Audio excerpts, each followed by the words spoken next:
Figaro Radio. Un autre regard. Anne de Guigné et Salomé Boulet. Figaro Radio. Bonjour Anne de Guigné. Bonjour Salomé. Aujourd'hui, dans votre chronique Un autre regard, vous sortez du domaine économique pour nous parler des Jeux Olympiques. Vous avez tout à fait vu le point, c'est que j'ai été surtout frappée par la dimension politique de l'événement. On voit en effet depuis plusieurs mois qu'Emmanuel Macron, qui on le sent bien à peine à lancer son second mandat, mise très fort sur les Jeux pour récupérer le souffle dont il manque aujourd'hui. Donc il en parlait à ses ministres l'été dernier. Ce sera une manière de projeter le pays vers une fierté inédite, leur disait-il. Rajoutant lors d'un entretien à l'équipe, le sport réuni derrière le maillot, l'hymne et le drapeau, il est un élément fédérateur sur le plan de la cohésion nationale. Ça fait du bien au pays. Et d'ailleurs, tout est mis en œuvre pour que la fête soit réussie. Oui, heureusement, mais c'est vrai que les travaux semblent titanesques. D'ici juin, d'innombrables chantiers sont encore à boucler. Aménagement des 70 sites olympiques, extension de lignes de métro, même reconstruction de Notre-Dame, modernisation des aménagements des Champs-Élysées. La cérémonie d'ouverture s'annonce aussi grandiose. Je ne sais pas si vous avez vu les descriptions, c'est impressionnant. Plus de 10 000 athlètes vont défiler sur plus de 90 bateaux, suivant un parcours très napoléonien, du pont d'Austerlitz à celui d'Iéna. Les dignitaires profiteront de ce spectacle depuis le Trocadéro, tandis que les spectateurs, plusieurs centaines de milliers, sont attendus pour se masser sur les quais, pour découvrir, suivre les bateaux. Donc le spectacle millimétré de ce futur vendredi de juillet a donc pour objectif de revigorer les Français, mais aussi de faire oublier aux téléspectateurs du monde entier les images qui ont défilé depuis 5 ans d'émeutes.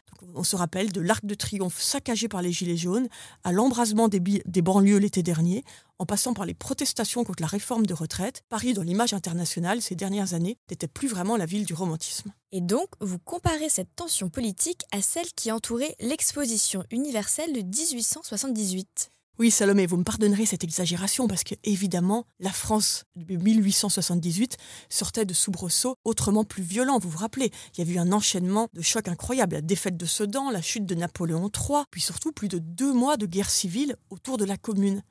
Mais au fond, le réflexe est identique.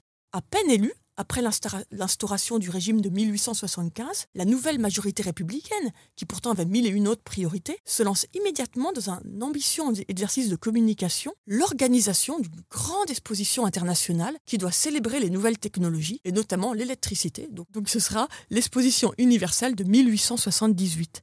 L'idée, c'était de démontrer aux autres puissances, mais aussi aux Français récalcitrants, qu'avec cette nouvelle République, la France retrouvait bien sa grandeur. Donc le jour de l'inauguration fut déclaré férié, tous les ouvriers vivement incités à se déplacer pour la fête. Un journaliste brillant, puisque c'était Émile Zola, décrit ainsi des fêtes publiques d'un enthousiasme et d'une beauté telle qu'on n'en avait jamais vu de pareil, des illuminations qui éclairaient Paris d'un bout à l'autre, des drapeaux qui flottaient à toutes les fenêtres, un élan national sans une abstention et où l'on sentait battre les cœurs. Bon, j'en passe. Cet enthousiasme correspond aussi à une forme de réalité puisqu'il y a eu 16 millions de visiteurs qui se déplacèrent pour visiter les stands, un record dont le nouveau régime se félicitera longuement. Espérons alors que le succès sera tout autant au rendez-vous pour Emmanuel Macron et ses Jeux Olympiques. Oui, espérons surtout pour la France.